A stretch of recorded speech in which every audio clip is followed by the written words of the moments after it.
Assalamualaikum warahmatullahi wabarakatuh.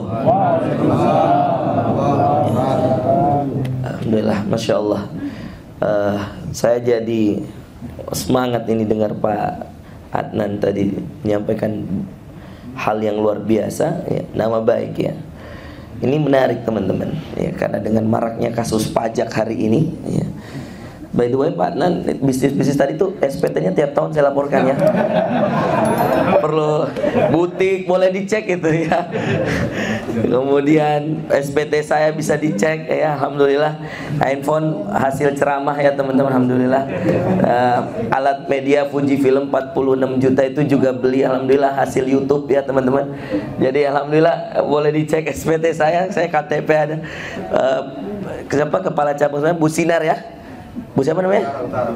Makassar Utara. Makassar Utara dia itu ya. Dulu sekarang Bu Sinar, Usam Sinar udah Kakanwil, Pak. Sinar Kakanwil dia. Masya Allah. Di mana Pak Adnan ya? Di Nusa Tenggara. Saya ingat 3 kali saya ngisi sama beliau, Pak Syukri juga. Saya selalu sampaikan kalau saya diundang di gedung keuangan, saya bilang Anda bisa cek ya.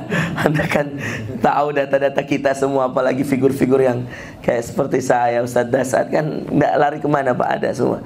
Ini nama baik juga. Apa yang saya cari? Nama baik dong.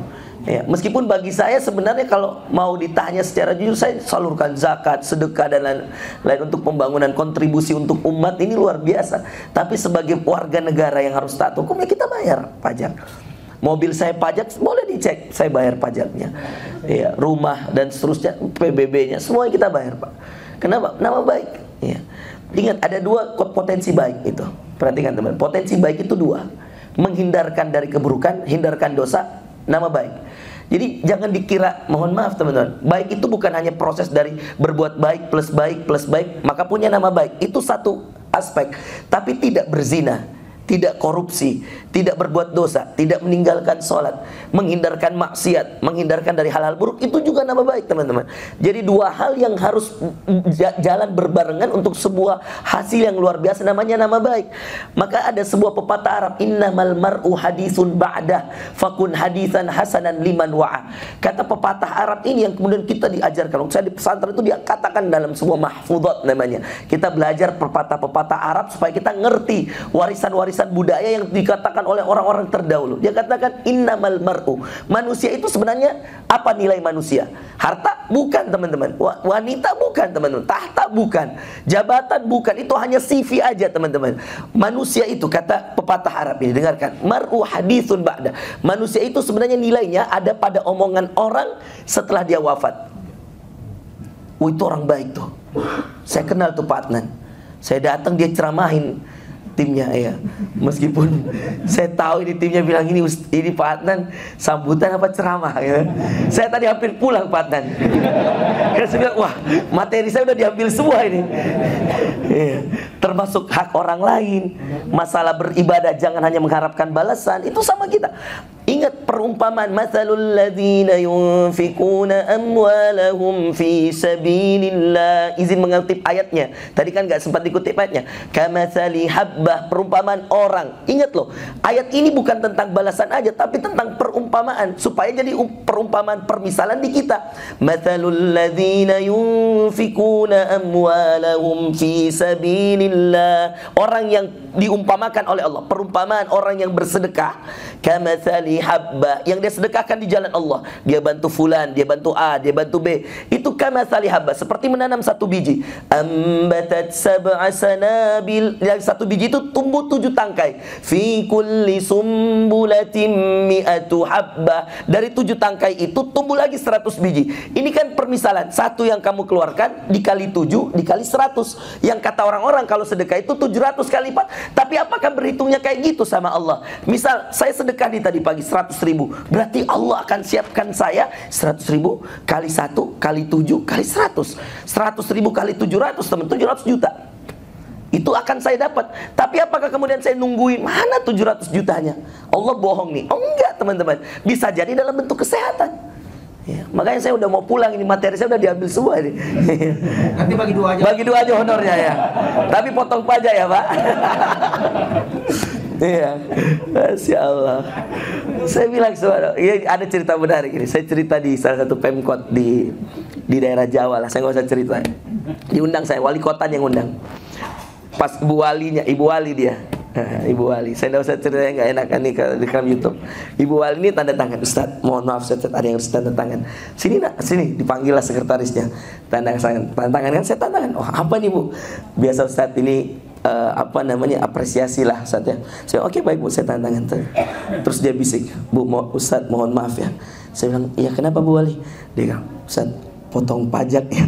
Saya bilang, Bu, masa sih Bu, Ustadz Ibu pajakin? Saya bilang, Ustadz loh Ibu pajakin. Saya candain Pak, saya candain.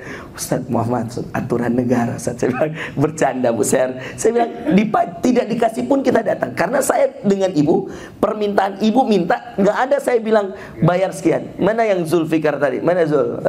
Kamu waktu WA saya, ada nggak saya bilang kamu harus bayar 100 juta ya, 50? Nggak ada Pak. Dan itu yang menjadi saya Pak punya tim nih, punya tim. Saya bilang sama tim, tidak boleh ada transaksi dalam jadwal saya. Saya bisnismen, saya punya usaha. Ceramah itu bagian saya untuk cari amal saya dari ilmu yang saya dapat. Saya sampai PhD Pak, S3, beasiswa terus saya.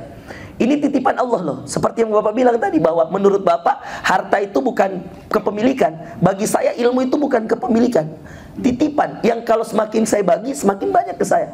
Maka mau wali kota yang undang, nggak ada saya transaksi dalam bentuk uang. Boleh dicek sama Zul. Ada form yang diisi. Di form itu pun teman-teman form saya cuma bilang untuk catatan panitia, untuk catatan manajemen, berapa kemampuan. Ada nggak Zul? Antum dapat itu nggak? Dapat kan? Dia yang isi sendiri Pak. Nggak pernah dibalas sama tim saya. Mohon maaf ya, uangnya kurang nih, cuman sekian nih. Nggak ada. Itu bagian daripada. Nah karena gini akhi, coba lihat ini tentang nama baik tadi ya.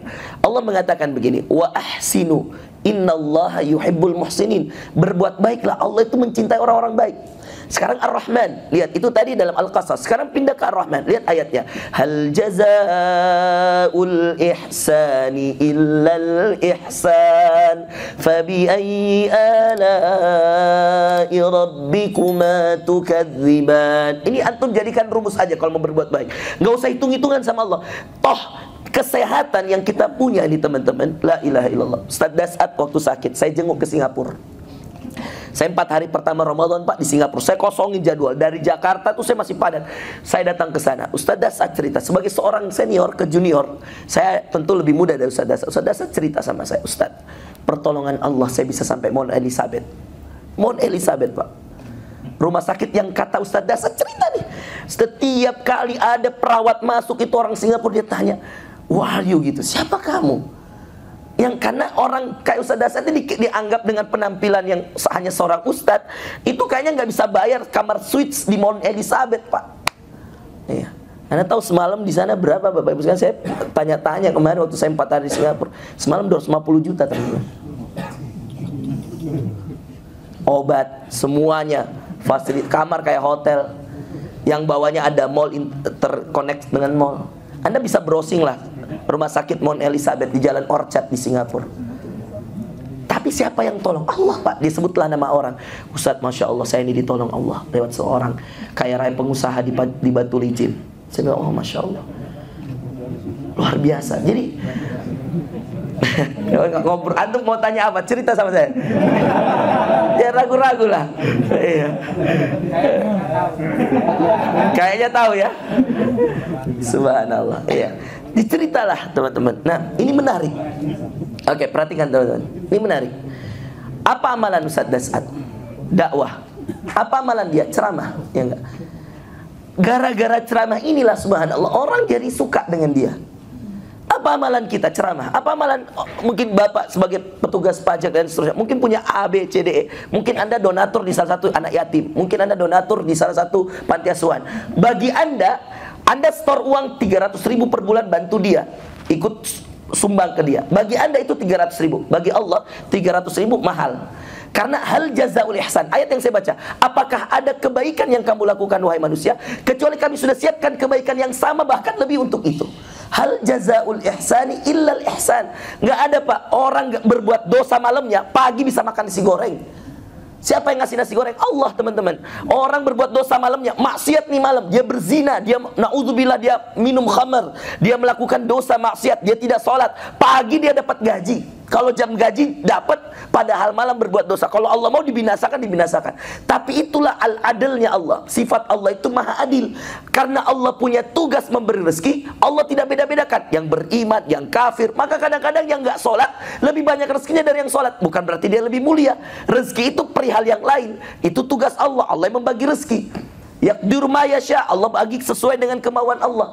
Tapi masalah perihal siapa yang syukur, siapa yang kufur, itu kembali pada Anda. Kalau Anda syukur, kembali pada Anda. Makanya ayatnya Ibrahim, la in syakartum, ayat dalam surah Ibrahim ayat 7, la in syakartum la azidannakum. Kalau kamu syukur, saya tambah.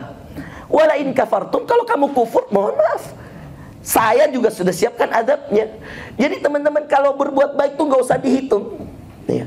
Kalau saya punya rumus Pak Adnan, izin sederhanakan dengan bahasa Allah, hal jazaul ihsani illal ihsan fabi ayyi ala'i rabbikuma tukadziban. Apakah ada kebaikan yang kamu kerjakan wahai manusia kecuali ada kebaikan yang kami sudah siapkan untukmu? Fabi ayyi ala'i rabbikuma tukadziban, nikmat Tuhan mana lagi yang kamu dustakan? Berarti kan ada korelasi antara kebaikan yang kamu kerjakan dengan bersyukur pada Allah untuk tidak mendustai nikmat. Maka sederhananya kalau saya, rumus berbuat kebaikan itu give it and forget it. Berikan dan lupakan. Do it and forget it. Biar Allah yang hitung. Kan malaikat Allah nggak pernah salah nyatet. Wa ma yalfidhu min qawlin illa ladaihi raqibun atid. Kata Allah, tidak ada yang keluar dari lisan kita, bahkan yang dalam hati kita, kecuali ada raqib mencatat kebaikan, malaikat atid mencatat keburukan. Surah Qaf juz ke-26. Itu bisa kita cek semua. Ini ayat Allah, teman-teman. Iya. Saya kenapa bikin usaha Pak? Karena saya tidak mau wibawa saya sebagai seorang ustaz hancur hanya gara-gara kita dia katakan, oh dia bergantung sama ceramah nih. Oh mohon maaf, saya kalau berdiri tegak Pak, kalau saya pakai butik nih, El Fakhr buatan saya, jubah yang saya pakai buatan saya bangga dengan model lontara. Saya bisa bikin sendiri ke penjahit saya, bahwa saya bisa bikin baju sendiri. Kalau ada orang bilang, oh Ustaz, oh mohon maaf, saya punya 2 sekolah Pak, di Hertas nih, di Ciputat loh, di Jakarta Selatan. Saya punya pesantren di sana, di Jalan Rempoa. Anda bisa cek kalau orang Jakarta ada di sini, main-main pesantren saya. Orang berbayar masuk sekolah saya. Di sekolah di Makassar ini Pak, namanya STKMHI, itu baru saya bikin 2 bulan. Mungkin sekolah yang mungkin Pak Syamril, Direktur Atirah tahulah, itu bulanannya 5 juta Pak, di sekolah saya ini. Ya. Ini sekali lagi pendaftaran kita ke Dignas ini, itu bulanannya 5 juta. Orang-orang bayar 5 juta per bulan Pak. Dan banyak yang bayar. Saya bikin fasilitas prasmanan, laundrynya, tapi ustadz-ustadznya dari Timur Tengah semua saya ambil, dari Sudan, dari Madinah. Itu supaya apa Pak? Marwah seorang muslim. Kita muslim Pak, kita nggak boleh bergantung pada sebuah kebaikan yang kita, mohon maaf nih, saya melakukan kebaikan, tapi mana balasan? Oh nggak bisa Pak. Orang berbuat kebaikan, jangan nunggu kebaikan orang lain. Kan ada Allah yang maha memberi kebaikan. Toh kita berbuat kebaikan atas izin siapa? Allah. Siapa yang memberi kekuatan? Allah. Ada kekuatan, belum tentu bisa buat kebaikan. Siapa yang membuat niat Anda mau? Allah. Ada kebaikan, karena ada kekuatan, karena ada kemauan. Belum tentu lagi ada kebaikan, ada kekuatan, ada kemauan. Tapi kalau Allah tidak izinkan, waktu nggak ada, kesehatan nggak ada, nggak jadi juga kebaikan itu teman-teman. Ya. Saya kalau misal tadi kena macet, ya, Zuldar tadi nelponin terus, di mana Ustaz, di mana? Saya bilang, weh sabar, hujan, ya, macet. Andai mobil saya bisa terbang, saya terbang nih. Ya kan? Dan tadi nanyain, takut banget saya nggak ada. Saya punya kebaikan, niat baik mau datang. Saya punya kekuatan, ada mobil bisa nganterin, ada driver, ada tim media saya bisa datang. Kemudian saya punya kemauan untuk datang. Tapi kalau Allah nggak izinkan, saya kejebak macet, mau apa? Kenapa? Zul ya. Marahin. Jadi teman-teman yang dimuliakan Allah, itulah sebenarnya kebaikan itu seperti itu. Kebaikan plus kebaikan, nama akhirnya husnul khatimah.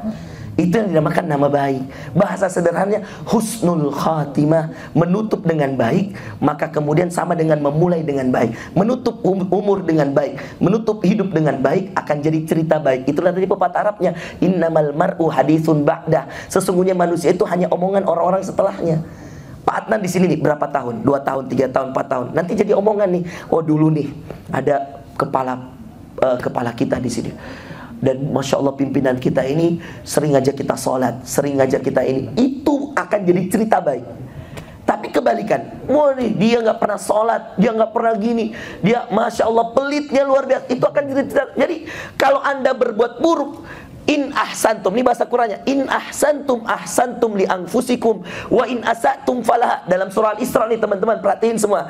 In ahsantum, kata Allah, kalau kamu berbuat baik, ahsantum li anfusikum, anfus itu jiwa, kamu berbuat baik sama dirimu sendiri. Wa in asatum, kalau kamu berbuat buruk, kamu berbuat buruk sama dirimu sendiri. Gak ada Bapak Ibu sekalian kebaikan kecuali Allah sudah siapkan kebaikan yang lain, Ar-Rahman. Dan gak ada kebaikan yang kamu lakukan kecuali balik pada dirimu. Jadi saya fix sepakat dengan tadi istilah, kalau ada yang kita kena musibah, nggak usah nyalain musibahnya, karena itu sudah diatur Allah. Sebagaimana Anda dapat rezeki, Anda juga tahu itu dari Allah, maka musibah itu datang dari Allah juga. Dengan catatan musibah itu kata Allah dalam Al-Quran karena kesalahan dan dosa-dosamu. Tapi kalau nikmat, ya, wa ma bikum min ni'matin faminallah, apa yang datang dari nikmat itu pasti dari Allah, dan apa yang datang dari musibah itu pasti dari diri kalian. Maka kalau dapat musibah, nggak usah nyalain musibahnya, berpikirnya dua, positifnya. Mungkin saya ada dosa nih, saya istighfar, astagfirullah, bocor ban, biasanya nggak pernah bocor, kok bisa bocor hari ini? Oh, saya istighfar sama Allah. Yang kedua, oh mungkin rezekinya tukang tambal ban. Vibes-nya, ya, sudut pandangnya positif aja, tenang hidup teman-teman. Iya. Tapi kalau vibes-nya selalu buruk, hussuudzon sama Allah, ya, selalu menyalahkan keadaan, itu karena keterbiasaannya dalam vibes yang buruk, keadaan-keadaan yang buruk. Nah, jadi menarik teman-teman, ketika kemudian Ustaz cerita ke saya bahwa subhanallah Ustaz, itulah kehidupan, ya. Semua orang ada ujiannya. Ini mungkin ujian saya lagi sakit sekarang. Beliau ceritalah bahwa ini Ustadz, ya, jaga kesehatan, ya, karena kalau sakit seperti saya, ini kemungkinan saya gantung mic selama setahun Ustadz. Dia bilang gitu, demi Allah. Dia bilang saya akan kemungkinan gantung mic selama setahun, paling saya urus-urus umroh, saya mau nikmati hidup Ustadz. Beliau mau nikmati hidup, ya. Karena bayangin Pak, ya, mungkin satu-satunya Ustadz, ya. Dia bilang begini, saya Ustadz pernah dalam sehari ceramah 5 provinsi berbeda. Kaget saya. Saya kaget. Ustaz, gimana ceritanya Ustaz? Kalau saya pernah 3 provinsi. Saya pernah 3 provinsi. Misal contoh ya, saya pagi di Sulawesi Selatan. Kemudian saya siang kajian zuhur di Indosat Pusat, misal di Jakarta, Jalan Merdeka itu, kantor Indosat Pusat. Saya situ siang, zuhur. Terus saya ambil pesawat, saya langsung ke Cengkareng. Saya langsung ambil pesawat jam 4 sore. Saya ceramah habis sholat maghrib di di Riau, Pekanbaru. Jadi saya ambil pesawat, kemudian ke sana, tiba saya jam 6, ya, pesawat jam 4.30. Jadi saya dari Zuhur langsung bandara, jam 2 saya jalan bandara, tiba saya di Cengkareng, langsung terbang. Saya 3 provinsi nih, Sulawesi Selatan, kemudian Jakarta, DKI Jakarta, kemudian Riau, ya. Saya bingung, Ustaz, gimana 5 provinsi itu Ustaz? Lalu dia bilang, saya kan jet pribadi Ustaz. Oh iya, kalau jet pribadi saya masuk akal.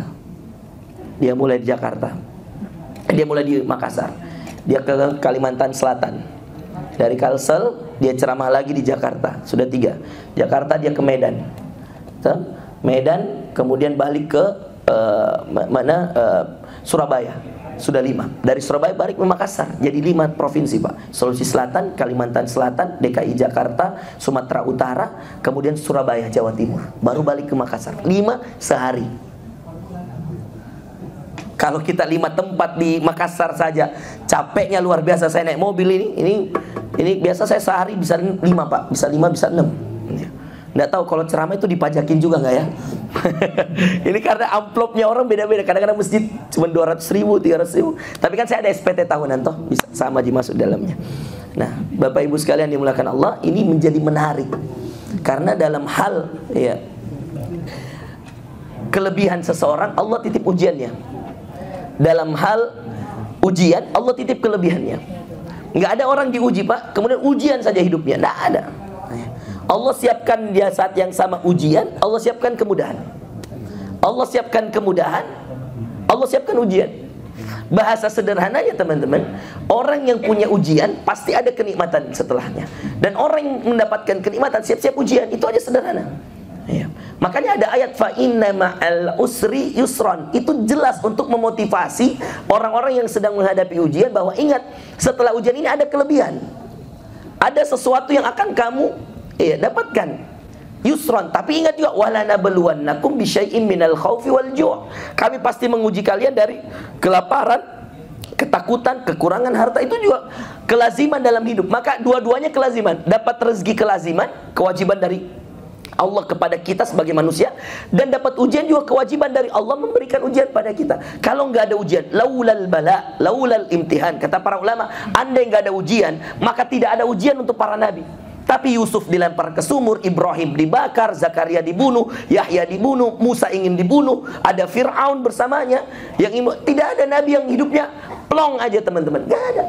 Maka kalau Anda punya ujian, itu berarti Anda sedang diuji untuk diangkat derajatnya oleh Allah, atau untuk dites apakah Anda benar-benar beriman atau main-main sama Allah. Nah, ini jadi menarik. Supaya kemudian kita dalam mencari tadi yang ahsinu, berbuat baiklah, karena sesungguhnya Allah mencintai kebaikan, mencintai orang-orang yang berbuat baik. Maka itu nama baik adalah hasil dari dua hal: meninggalkan dosa, dan hasil dari berbuat kebaikan yang terus-menerus. Itulah yang dinamakan nama baik sebagai result. Result itu di aim-nya, tujuannya, goals-nya di situ. Nama baik itu tujuan, saudara. Bukan sesuatu yang bangun tidur dapat nama baik. Nggak ada orang kayak gitu. Nah, maka Abu Bakar As-Siddiq dikenang sampai hari ini karena perbuatan baiknya. Al-Bukhari dikenang sampai hari ini karena perbuatan baiknya. Umar bin Khattab karena perbuatan ini Umar lebih spesifik nih, karena Umar bin Khattab itu mantan penjahat. Ada dua sahabat Nabi yang mantan penjahat, teman-teman. Umar dan Abu Dzar Al-Ghifari. Kalau Umar bin Khattab itu dulu karena benci sama Islam, Abu Dzar itu pembegal. Setiap kali ada orang yang datang di daerahnya, dia dari Ghifar, setiap kali orang dibegal, diambil, dibunuh. Dibegal, diambil, hartanya dibunuh. Pembegal ternama. Rasulullah menamakan dia Abu Dzar. Nama aslinya Jundub bin Junadah. Ketika dia masuk Islam, Allahu Akbar. Kata Rasulullah, ketika dia masuk Islam, dia tahan semua orang. Dia katakan, masuklah ke dalam. Dia tidak berhenti berdakwah, berceramah. Dia tidak berhenti bekerja. Dia tidak pernah mengajak orang untuk masuk Islam. Sampai Rasulullah tanya, Abu Dzar, kenapa kamu terang-terangan?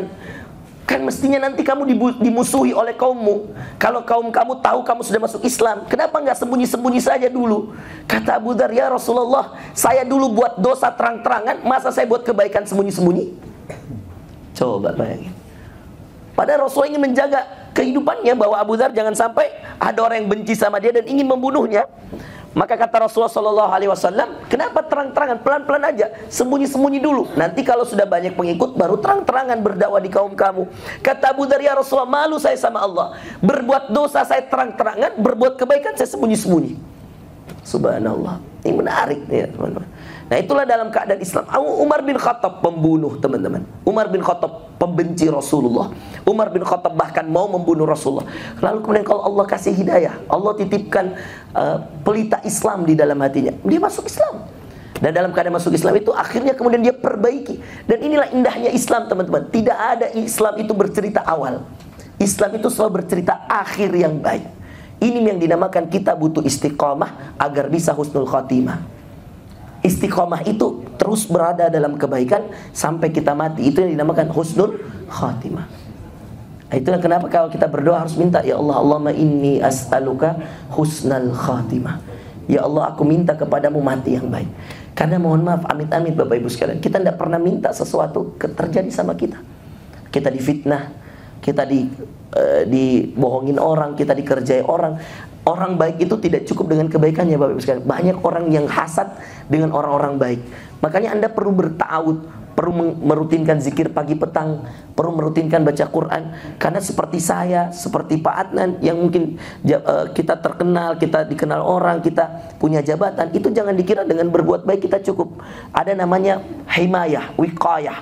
Wiqayah itu perlindungan. Maka seperti orang-orang yang punya kebaikan berlindung. Makanya Nabi SAW itu tidak pernah meninggalkan zikir pagi dan petang, teman-teman. Itu zikir pagi petang tuh kalau saya selalu sarankan ke teman-teman yang kerja, rutinkan teman-teman. Habis subuh itu cuma 5 menit.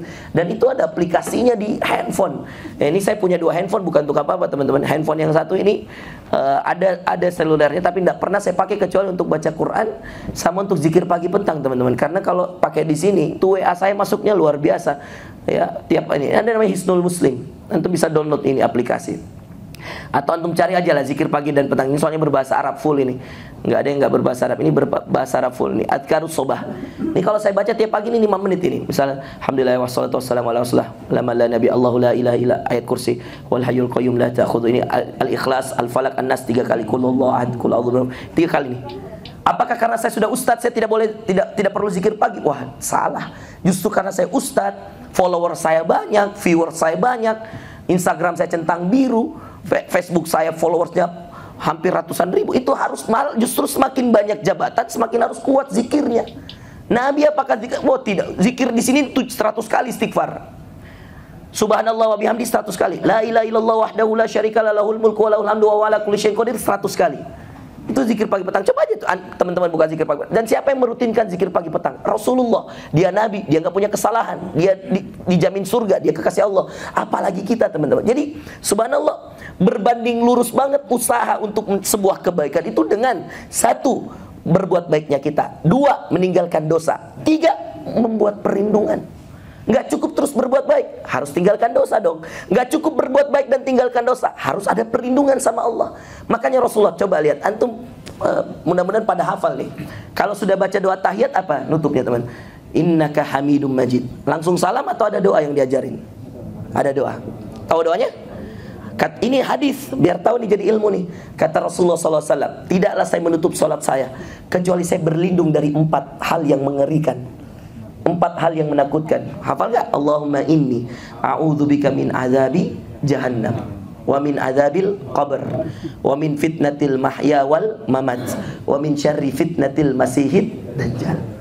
4 nih teman-teman. Coba sekelas Nabi loh. Ya Allah, Allahumma jadi innaka Hamidum Majid. Nabi tuh nggak langsung salam, teman-teman. Enggak. Tapi kata Nabi SAW, saya selalu berlindung dengan 4 hal. Allahumma inni a'udzubika min azabi jahannam, wa min adzabil qabr, wa min fitnatil mahya wal mamat, wa min syarri fitnatil masihid dajjal. Ya Allah, aku berlindung dari azab jahannam, min adzabi jahannam. Allahumma inni a'udzubika min adzabi jahannam wa min adzabil qabr. Ya Allah, aku berlindung dari azab kuburan. Jahannam, neraka. Kuburan, kubur Pak, karena kita bakal lebih lama di kuburan daripada di dunia nih teman-teman. Iya. Saya ingat kakek saya meninggal tahun sekian, usianya waktu itu 70 tahun sekian. Nanti dia akan meninggal sekian. Berapa lama dia dikubur? Bisa ratusan tahun, bisa ribuan tahun. Kuburan Baqi' samping Madinah, teman-teman. Sampai sekarang kalau antum umroh, antum bisa kunjungi kok. Datang ke sana, lihat kuburannya Utsman bin Affan, lihat kuburannya Sayyidina Aisyah, lihat kuburannya sahabat-sahabat yang, kalau Anda ke Uhud, ada kuburannya Sayyidina Hamzah. Lihat situ paman Nabi, ribuan tahun yang lalu dia meninggal, ada. Ya enggak? Dan subhanallah ada di Mekah, di kuburan Ya'la, kuburannya seorang wanita soleha, istri pertama Nabi, Khadijatul Kubra, Khadijah bintu Khuwailid, ada kuburannya di Ma'la di sana. Subhanallah teman-teman yang dimuliakan Allah, orang baik ada kuburannya. Sebaliknya kalau Anda ke Mesir, mumi Fir'aun, sebagaimana Allah katakan dalam surah Yunus, Al-an wa qad asaita min qabl fal yawma nunajjika bi badanik. Hari ini kami selamatkan nyawamu, selamatkan badanmu, litakuna liman khalfaka ayah. Ini ayat dalam surah Yunus. Dan sampai hari ini Anda bisa jadikan itu wisata halal Anda, wisata destinasi Anda untuk melihat kebesaran Allah, bahwa ada mumi gak hancur, masih bisa dilihat tengkoraknya, padahal normalnya manusia seminggu aja udah jadi tulang belulang yang hancur. Ini muminya diabadikan. Ada seorang ilmuwan Prancis, Bryce Michel atau siapa, Anda bisa googling itu, masuk Islam gara-gara dia peneliti mumi, teman-teman. Dia profesor di bidang ilmu mumi seperti itu. Dia katakan ini nggak mungkin, ya, nggak mungkin ada seorang, ya, yang bisa bertahan sampai ribuan tahun kalau nggak pakai obat-obatan atau apa segala macam. Maka dia terbang dari Paris ke Kairo, ke Mesir. Dari Kairo ke tempat mumi Firaun mungkin sekitar 2 jam mungkin, teman-teman. Sampai di sana dia lihat, baru dia lihat, dia tidak cium obat-obatan, dia masuk Islam, teman-teman. Saya kayaknya harus update namanya, Bryce siapa gitu, ilmuwan Perancis, Maurice Bucaille. Masya Allah. Saudaranya Maurice ini. Ya, ilmuwan Perancis masuk Islam. Ya. Nih antum bisa googling nih teman-teman. Yang kita ini Maurice Bucaille. Nih. Ini salah satu ahli bedah terkemuka di Perancis yang memutuskan masuk Islam setelah meneliti mumi Fir'aun. Dia terkejut dengan penemuan-penemuan selama meneliti penguasa Mesir kuno tersebut. Maurice Bucaille. Ini ada mukanya nih, bisa kelihatan. Teman-teman, gak ada yang baik meninggalkan nama baik, kuburan yang baik. Yang buruk meninggalkan nama buruk, kuburan yang buruk, tempat yang buruk. Ya, Abu Lahab, semuanya akan jadi. Bahkan Allah abadikan itu nama buruk itu dalam Quran. Allah sebutkan itu orang buruk juga di Quran. Allah sebut Musa. Apa Allah tidak sebut Fir'aun? Mohon maaf, berdampingan teman-teman. Ketika Allah cerita Musa, Allah cerita Fir'aun kan bersamaan. Ketika Allah cerita Ibrahim, Allah cerita Abraha bersamaan. Allah cerita Raja Namrud bersamaan. Ketika Allah cerita tentang pasukan gajah Abraha yang mengutus gajahnya, Allah cerita Al-Fil bersamaan dengan lahirnya Nabi Muhammad SAW, tahun gajah. Menarik kan? Allah cerita orang baik, Allah cerita orang buruk. Ketika Allah cerita Qabil dan Habil, anak Adam yang paling pertama kisah membunuh dalam Islam, dan bagaimana cara mengubur lewat seekor gagak, ya, burung gagak itu diabadikan dalam surah Al-Maidah, teman-teman. Kisah itu menjadi tanda bagi kita bahwa hidup itu cuma dua pilihan, mau jadi orang baik atau jadi orang buruk. Gak ada orang pertengahan, teman-teman. Kamu orang baik atau kamu orang buruk, selesai. Entah kamu penduduk surga atau penduduk neraka, dua aja tempat di sana nanti. Mau jadi penduduk surga atau mau jadi penduduk neraka. Ya. Nggak apa-apa satu rumah di neraka, satu rumah di surga, nggak ada. Emang dikira dunia ada klaster-klasternya? Nggak ada. Ada provinsi, nggak ada. Di sana dua aja. Entah kamu penduduk surga atau penduduk neraka. Nah, penduduk surga tingkatan lagi, penduduk neraka tingkatan lagi. Tertingginya surga Firdaus, terendahnya neraka Jahannam. Maka sekelas Nabi berlindung. Maka tiga hal ini, teman-teman nih. Kalau mau punya nama baik, kalau mau punya integritas, kalau mau punya sebagai seorang muslim punya idealisme, maka tiga tadi, teruslah berbuat kebaikan, tapi jangan berbuat kebaikan, dosa dilakukan juga. Apa? STMJ, sholat terus, maksiat jalan. Jangan, nggak bisa. Karena Anda sholat, berbuat baik, maksiat jalan, dosa. Maka jadikan dirimu sebagai orang yang memposisikan diri sebagai apa? Sebagai orang yang berbuat baik, meninggalkan dosa, dan melindungi diri dengan minta perlindungan Allah. Sekelas Nabi minta perlindungan, masa kita enggak? Apa dengan berbuat baik kemudian kita mengatakan, saya sudah banyak sedekah, saya tidak usah minta dilindungi Allah? Salah. Apa ketika kita nggak bikin dosa, kita saya kan nggak bikin dosa, maka saya nggak usah minta perlindungan sama Allah? Salah. Justru kita minta perlindungan sama Allah, membuktikan kita hamba yang lemah. Dan ketika kita membuktikan bahwa kita hamba yang lemah, Allah yang maha kuat akan menolong kita.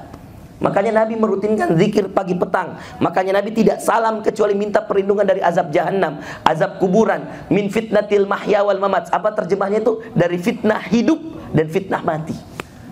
Min fitnatil masih dajjal, dan dari fitnah dajjal. Apa makna dari fitnah hidup dan fitnah mati, teman-teman? Kadang-kadang ada orang ketika hidup aman-aman aja, tapi dia sudah meninggal, hartanya jadi fitnah. Anaknya membunuh, anaknya saling rebutan, anaknya saling musuhan. Itu jadi fitnah kematian namanya. Ketika orang sudah mati, barulah ribut keluarga. Ketika bapaknya hidup, biasa-biasa aja. Dan ini banyak, Pak, jamaah saya ada, pas meninggal, mohon maaf, ownernya ini meninggal, istrinya berantem sama anak sendiri. Enggak, itu gini-gini. Anaknya berantem sama adiknya. La ilaha illallah. Padahal bapaknya orang baik. Maka jadi cerita di kalangan tetangga, di kalangan kantornya, perusahaannya, ceritanya buruk. Apa ceritanya, teman-teman?